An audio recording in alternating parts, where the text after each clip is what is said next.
Jennifer, coming to you live once again for our third episode of God First. Welcome. I am so excited that you're able to be here and take your time out to nourish your soul and your mind and enrich your life, all right? So let's get to the good stuff. Today we will be discussing temptation. So now that we've decided to take this first step and surrender to God and His will, there are a few things that we need to discuss. So we need to understand that it may not be easy. It's going to be actually very, very difficult. So at first we were thinking, oh yes, now we have God in our lives. Everything's going to be beautiful and filled with roses and all this stuff. But now it's time to get you back into reality. It's going to be super tough, guys. So now is when everything is going to get a little harder. Let's talk about these things. There's a few things that you need to understand that may not be easy to handle. And it may not be as easy as the things that we've talked in the last 2 episodes. This is going to be something a little bit different that is going to take a stronger stomach to take. So first, let me be clear that now that you are a child of God, it's going to be constant persecution. It's not going to be easy, like I said before. So the reality is that now that everybody knows that you're a part of God's, squad, everybody wants to be coming against you. And everybody wants a piece of you. So it's kind of like when you go on a diet and you're trying to eat healthy, and normally nobody offers you anything. But now that you're on this diet, everybody and their mother wants to offer you everything in the world. Your favorite cookies, your favorite chocolates, everything that you could ever desire, they want to offer it to you. But you're on this diet, so you're trying to stay firm. But no, everybody wants to give you this food. And that's kind of how it is. Or like when you're in a relationship or you're married and nobody used to remember you and nobody even looked at you. But now all of a sudden that you're in a relationship and you got that ring, everybody wants to talk to you and get to know you and you're so pretty and da-da-da-da and all this stuff, right? That's exactly how it is. When you're by yourself and you weren't dating anybody, nobody even looked at you. It was like you were not even there. So that's usually how it is.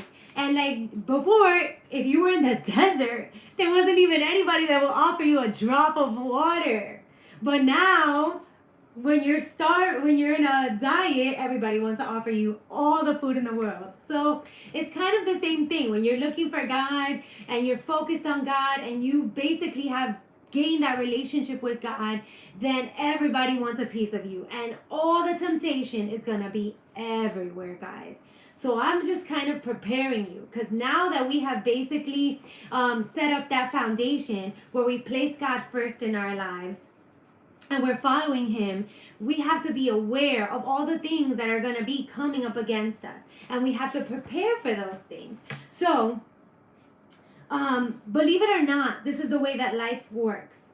We're in a constant battle as a believer that everything that is around us is trying to come against us, and that's the way that it occurs as a Christian. It is the reality.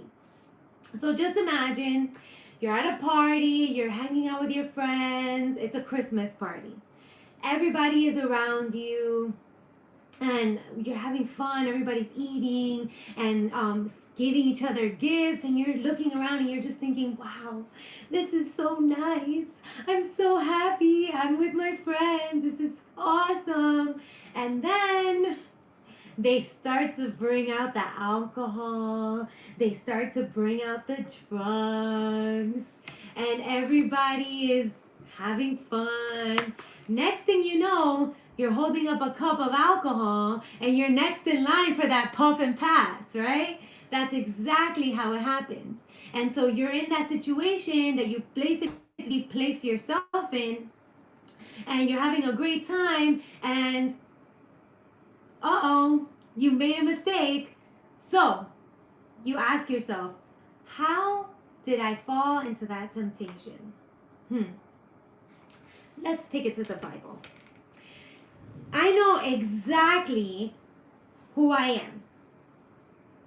And you think about this and you're like, oh, I already know who she's going to talk about.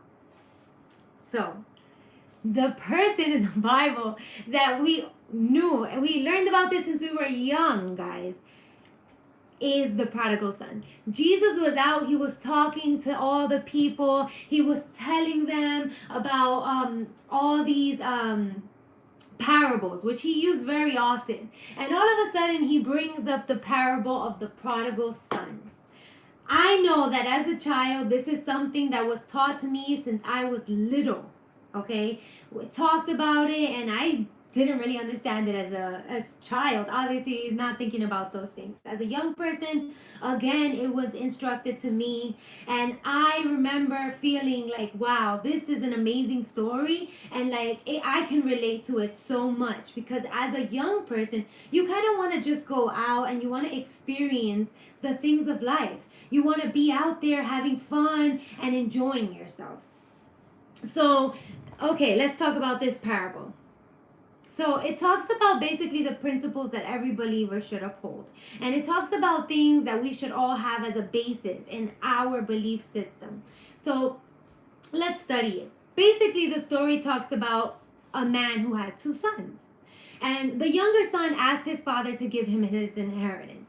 And basically what an inheritance is, for those of you that don't know, is something that your parents may have put aside for you. Money, it could be a house, it could be anything, a car.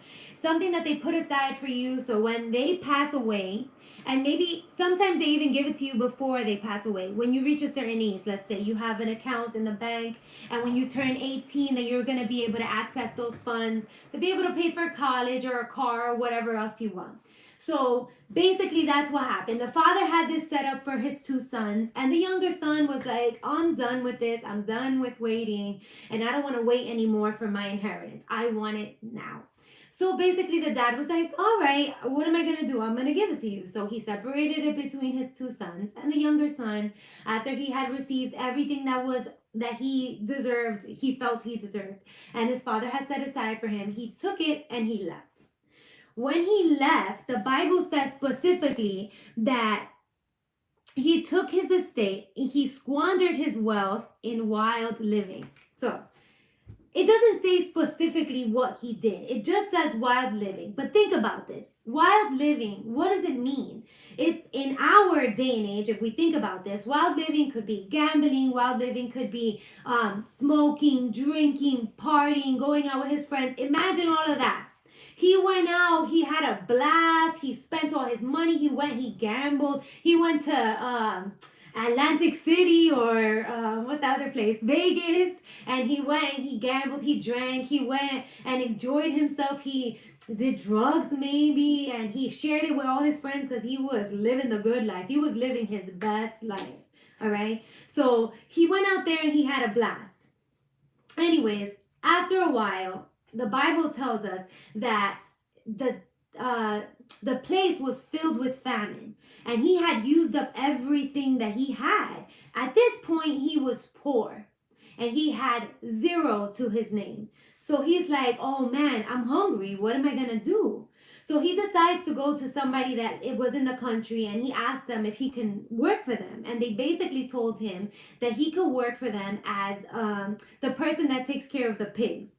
So he feeds the pigs basically and cleans up their mess. So when he went, the Bible tells us that he went to take care of the pigs. And when he looked at the food from the pigs, he was so hungry.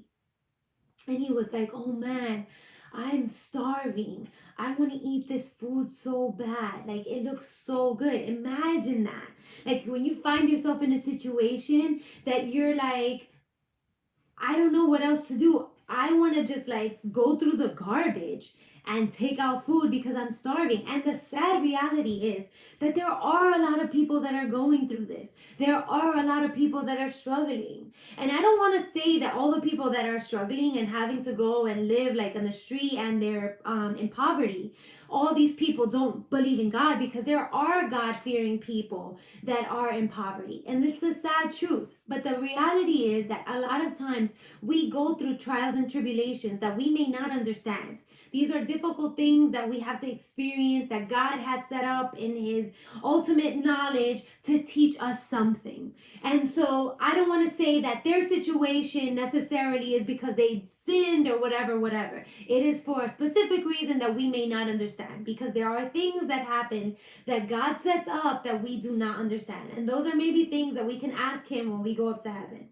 But for now, we have to kind of understand the basics, which allow us to understand that when we find ourselves in this situation, we don't know what to do. And we're thinking, okay, I've gotten to the lowest level that I can get to that's possible.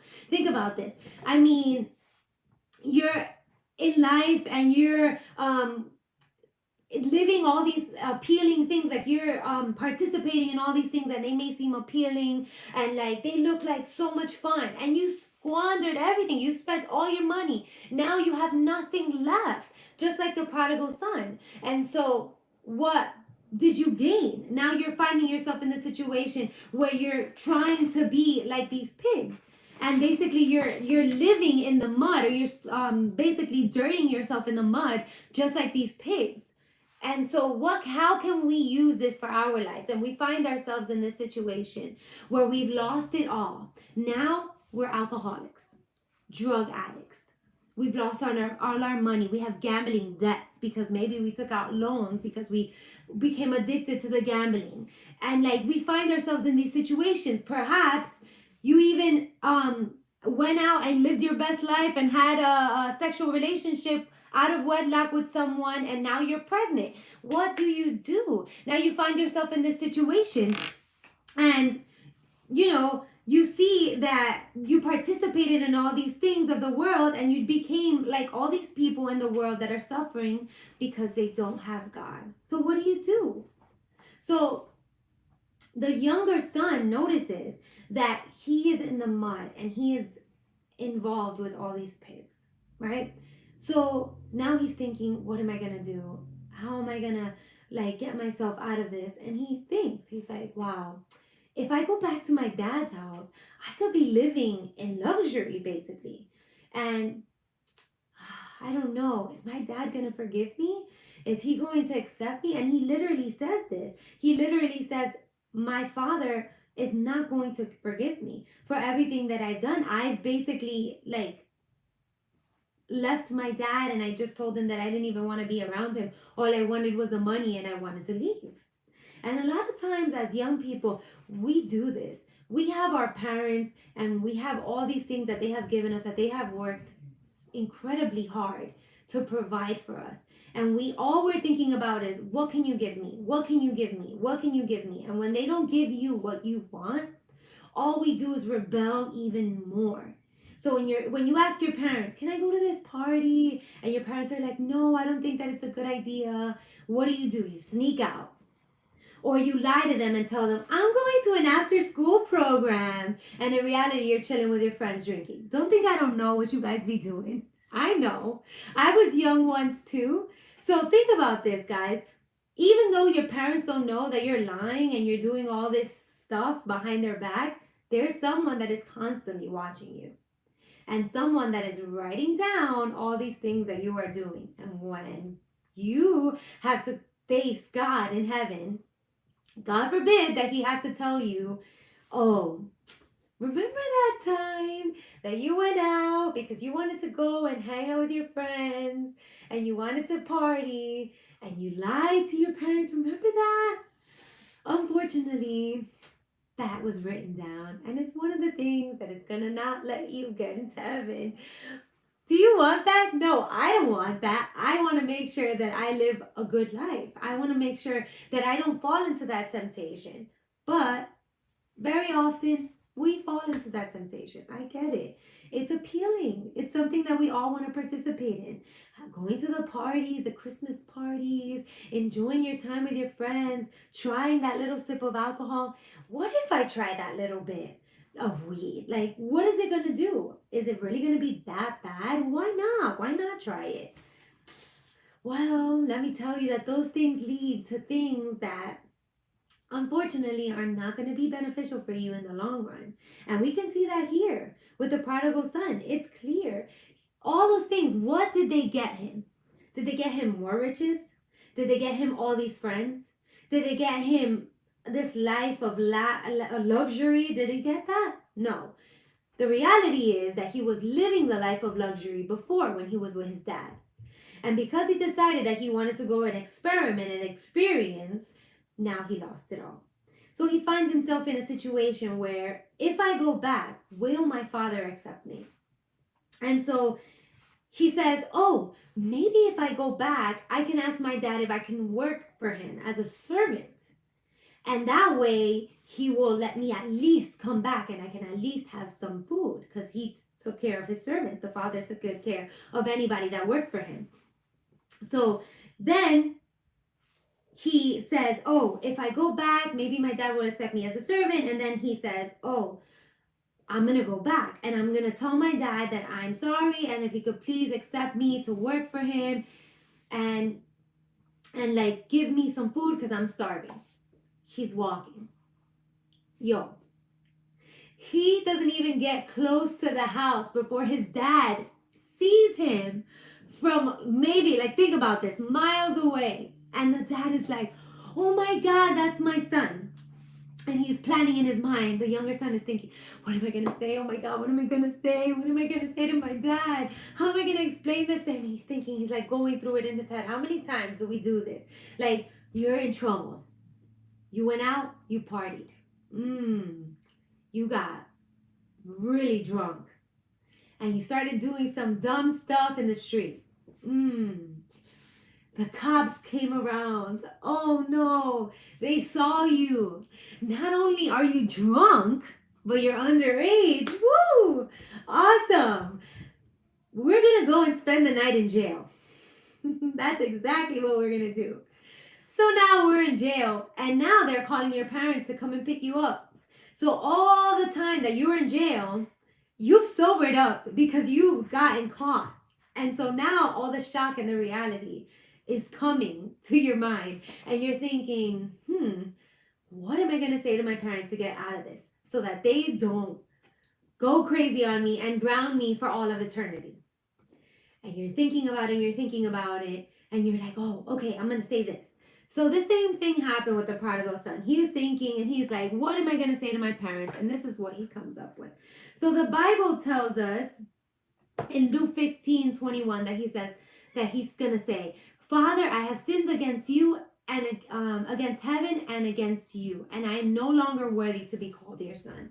So a lot of the times we think this same way. We say, okay, so I'm going to say, I've sinned, I've made this mistake, please forgive me. I know that you shouldn't forgive me and that all these things have caused me to end up in this situation. And I've seen a lot of young people that they find themselves in jail, and the parents, what they basically do is that they say, you're going to spend the night in jail so that you can learn what it's like when you don't listen. And so that's something that parents decide to do. But did this father do that? No.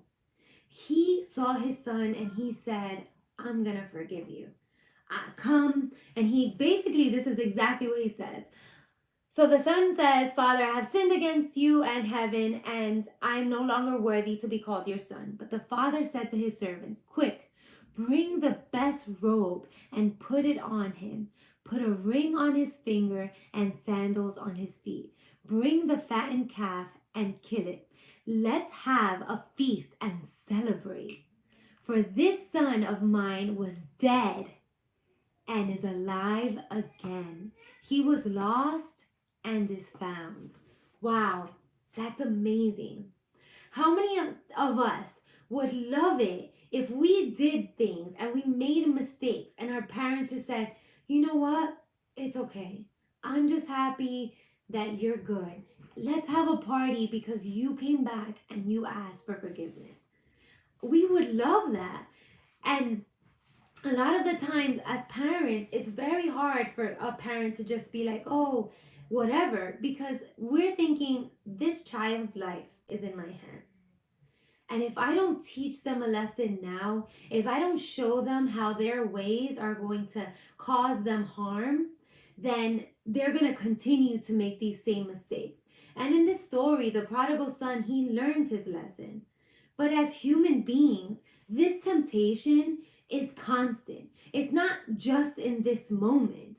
It is something that we have to deal with constantly. Like I told you before, as a believer of God, you are something like a hot commodity, guys. You are something that everybody wants a piece of. And so you find yourself in the temptation, you feel like you've learned, but then you do it again and again and again and again. And maybe it's not the same temptation every single time. Like, and maybe it's not the same drugs or alcohol use, or maybe it's not the sexual immorality each time. Maybe it's different and it's changing and it's evolving, and that's fine. And you ask God for forgiveness and you try and try and try and try again, but every single time you're going to fall into this temptation. Sooner or later, you're going to run out of excuses. You're going to run out of apologies. You're going to run out of I'm sorries. And there's only so many I'm sorries that you can say.